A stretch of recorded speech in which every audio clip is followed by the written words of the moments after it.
Everyone loves a good movie, and from time to time there is nothing better than just sitting back and losing yourself in something amazing for a couple of hours. But for many people in the English-speaking world, they draw the line at films that aren't in their native language, as they either don't watch movies to read subtitles, or they can't get to grips with dubbed voices not matching the lip movements of the on-screen actors. And while these two arguments are completely understandable, by totally excluding foreign language films from your options of movie-going experiences, you may be missing out on some real gems that may actually turn out to be some of the best movies you will ever see. In this episode of the Bottomless Pit podcast, myself and Foley talk about foreign language films and recommend a few of the best to come out of Mexico, Germany and France in the last 10 years. Each of the films we talk about in this podcast can be found on Netflix or Amazon Prime, so you can easily find them yourself and give them a chance. We've included a range of genres from comedy to drama to true stories to gangster thrillers, so we hope that there is something in there for everyone. We've only selected a few foreign language films to feature in this episode, but we know that there is so much more out there. If you have any recommendations for non-English language movies, then please get in touch with us, and we would love to hear what you guys like, and we'd love to expand our own horizons outside of the English-speaking movie world. So, how can you do that? You can find us on social media. On Facebook, just search The Bottomless Pit Podcast, and on Twitter we are at The BP Podcast. Or, if you want to email the show, you can. Just send a message to bottomlesspitpodcast@gmail.com, where either myself or Foley will read your message and get back to you. If you like what you hear, why not subscribe to us wherever you get your podcasts from? Just type in The Bottomless Pit Podcast into your preferred app, look for the TBP green logo, and hit that subscribe button. It's that easy. Okay, lights, camera, action. It's time for episode 31 of the Bottomless Pit Podcast. The Bottomless Pit. Find us on social media and everywhere you get podcasts. Because I wanted to talk about some foreign language films, because since moving abroad, I've watched a couple of German language films, and that's sort of gone on into other languages. I got into sort of French cinema, and there's also, I'll start with this one. As a Mexican-made film called Sin Nombre, which is like no name or without name. It's on Amazon Prime, and you can get it with subtitles, or you can get it dubbed as well if you want. And it's about a guy who's in MS-13, the big gang.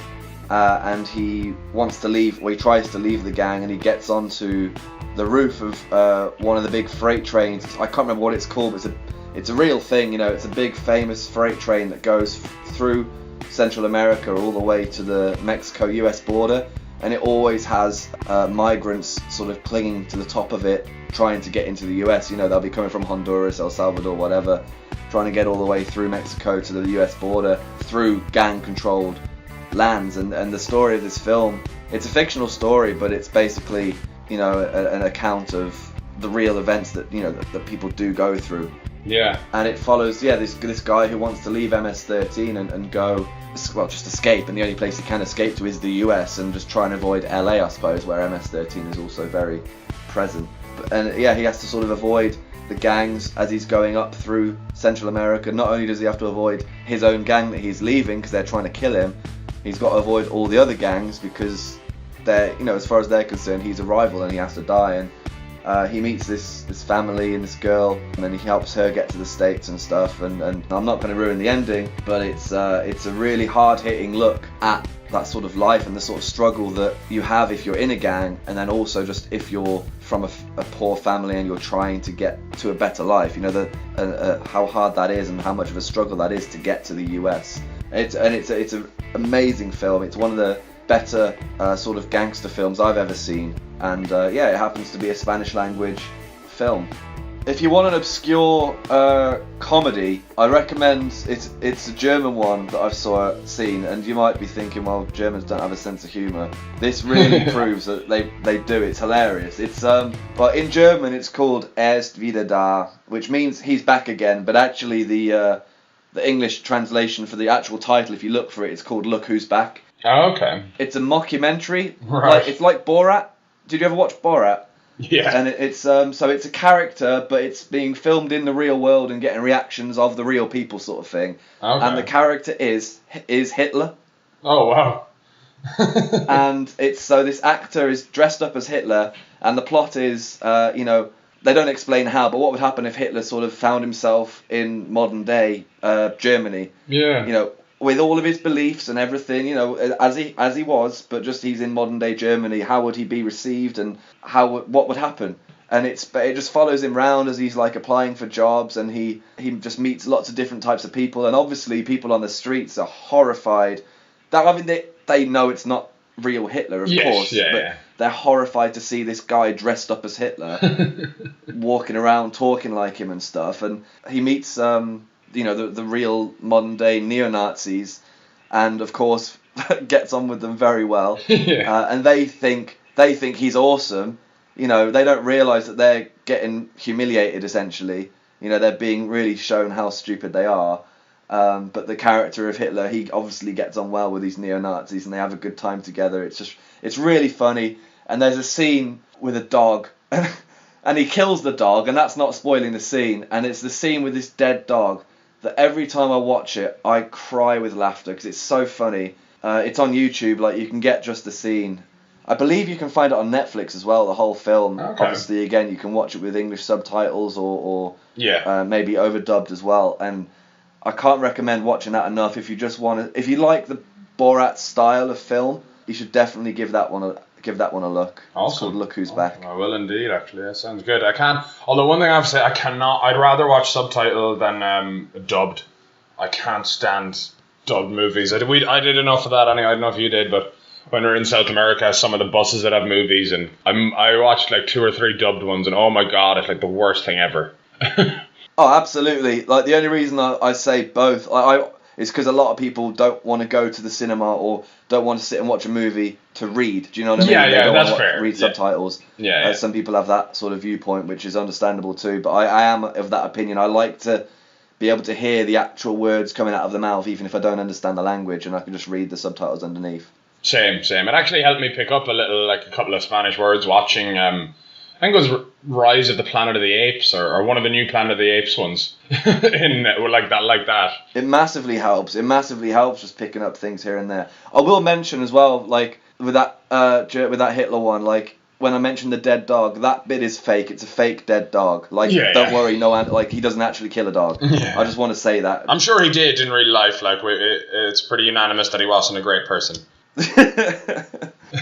No, it's a great film though. It's so funny. It really is. It's fantastic, and it's really pushing the boundaries, particularly for Germany. Where they're still extremely sensitive, obviously. Yes. About the Second World War and stuff, and that film, I think, really helps show that you can make jokes about this. It's okay to make jokes about this thing. There's so many Germans that are sort of our age, sort of under 30 years old, who still get weird when you talk about it, and it's because they might feel some kind of guilt or whatever, and it's like, it's really weird to imagine that as a non-German. It's like, why the hell do you feel guilty? Like, you had nothing, you weren't even around, like you didn't, like, it's a really strange thing. And I think films like that really help to sort of get people to understand that it's all right, you can talk about that stuff. It's fine. Yeah, I think I'm not Jewish, I'm not German, I have no,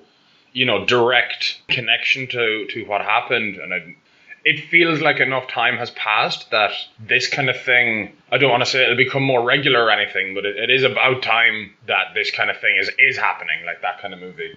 Yeah, I mean, there's so many Hollywood movies about the Second World War and stuff like that are great, but they're not comedies for the most. They're usually hard-hitting, based on true story, like sections of the war, like Valkyrie or Saving Private Ryan. All of those stuff, and there's just this one sort of, it's a German-made film. It's a comedy, but it's taking a look at some of the worst parts of German society as well. Yeah. With the neo-Nazis, and it's a really, really funny way of doing it. It's fantastic. I think it should have gotten a lot more praise than it did, but it's obviously because it's in German, and so it's not going to get much stage, much of a world stage there, but Of course. it definitely is worth a look. Yeah, that's fair. Is there any like kind of any unusual, I don't want to say genre, but anything along those lines that really stick out in your mind? So it's a French film. I'm going to pronounce the French title. I don't speak French, so I'm going to say this horribly. But it's called L'étudiante et Monsieur Henri. So the student and Mr. Henry, or Mr. Henri. I'd never seen any French films before I watched this one. Okay. And my girlfriend recommended it to me, and we went along to see it. It was being shown in an independent cinema, and I just went along just because she said it looked all right, and I trusted her because she likes French cinema and stuff. It's one of those films where have you ever watched Garden State, Zach Braff's film Yes. that he wrote and starred in? You have seen that, and it's similar to that in the sense that it's really good and it's captivating, but nothing really happens in the film. Mm-hmm. Do you know what I mean? Yeah. At the end of it, you watched it, think, wow, like that, and you kind of like just watching the credits roll, kind of fixated on it, and it's amazing. And then you think, but they just didn't really do anything. They just kind of went through life, and it's this kind of similar. The student and Mr. Henri. Mr. Henri is this old sort of grumpy man who lives in Paris, I think it is. He's got his apartment in Paris, big apartment. It's way too big for one old man, and he rents out one of the rooms and to this female student who ends up taking the room and moving in, and he doesn't sort of like her being there because he doesn't like this sort of young person touching all this stuff, but he needs her to live there because he needs the rent and he needs needs the money. And it's just kind of about their relationship and how they buck heads at the start, and then they kind of avoid each other. But over time, their relationship gets nicer and stuff. And I'm not going to spoil the ending, but the ending of it is not what you'd expect it to be. But at the same time, it's totally realistic. Yeah. Okay. It's just something you have to watch, and it's fascinating. And it's one of those films at the end you think, wow. And all it was about these two people living in a flat, and they don't really leave the flat much. She goes away for an internship for 3 months. This is towards the end of the film, and when she comes back, then there's the sort of the big wow moment, and it's not what you're expecting, and it doesn't have the Hollywood ending, It's quite sad, and it's very different to what you'd expect. Again, I think you can get it on Amazon Prime. This one. Any more you kind of want to mention before we wrap up? There's just another French film, really. Again, I've just picked this one out because it's going to be not very well known, rather, and particularly because a large proportion of our audience is in Canada. Maybe, you guys are French speakers, and so it might be useful or interesting to you. There's one called, in English, it's called The African Doctor. Okay. In French, it's called Bienvenue à Marly-Gormont.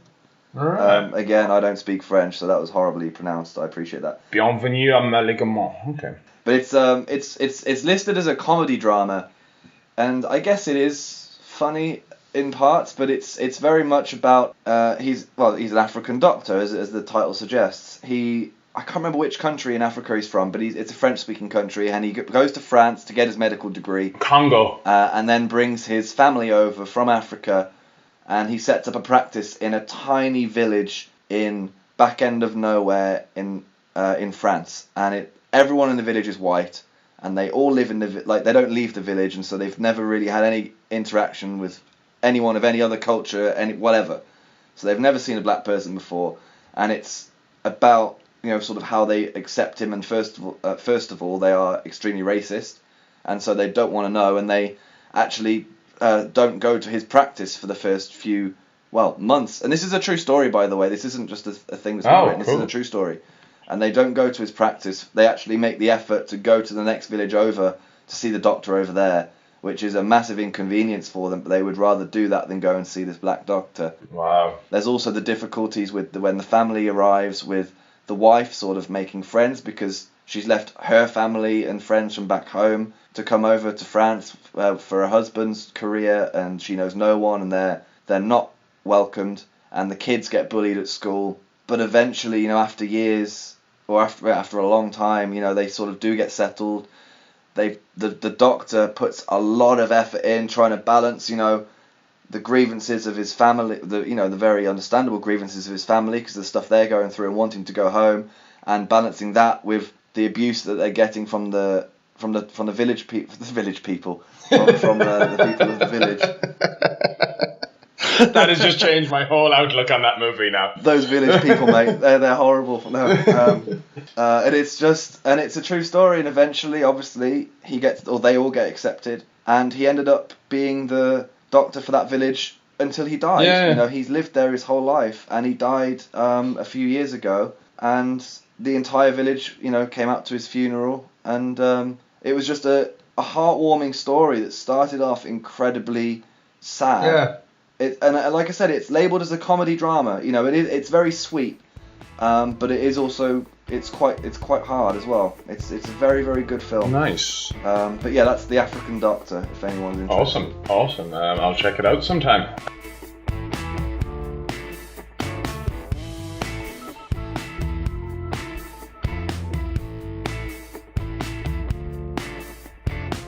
All right, guys. So I hope you enjoyed us chatting stuff about movies, and we covered quite a range of stuff there. There's so much more out there. You know, we could or other people more qualified than us could talk for days on movies and that kind of stuff. But we just wanted to get some of the stuff out that we enjoy, and you can now get on to all the social media stuff and send us your recommendations of stuff that we should do, just regular or any of the kind of, foreign language ones, or like foreign language to us anyway. And now I hear you ask, yes, I want to do that. How do I do that?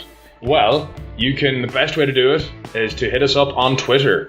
If you go on there, search for @TheBP Podcast. Follow us there. We're very active on there, and it's not just us. You know, there's a lot of other podcasts that we have great interactions with. But yeah, search for us @TheBP Podcast. I'm on Twitter as well, personally, at OCR Cove. That's OCRCOVE. That's me also on Instagram. That's just me being shameless. Find us on Facebook.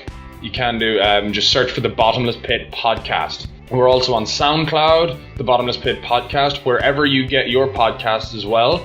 I use an app called Podcast Addict. I find it works really good.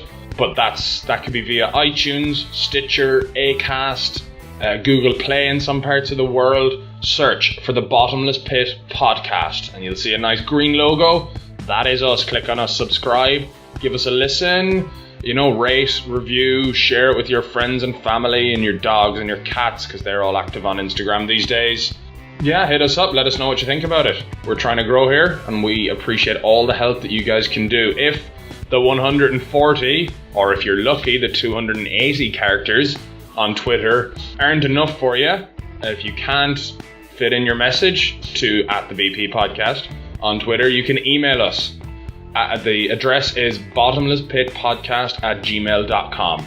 It's straightforward, bottomlesspitpodcast@gmail.com. And I think that's all of the social things that I have to do today.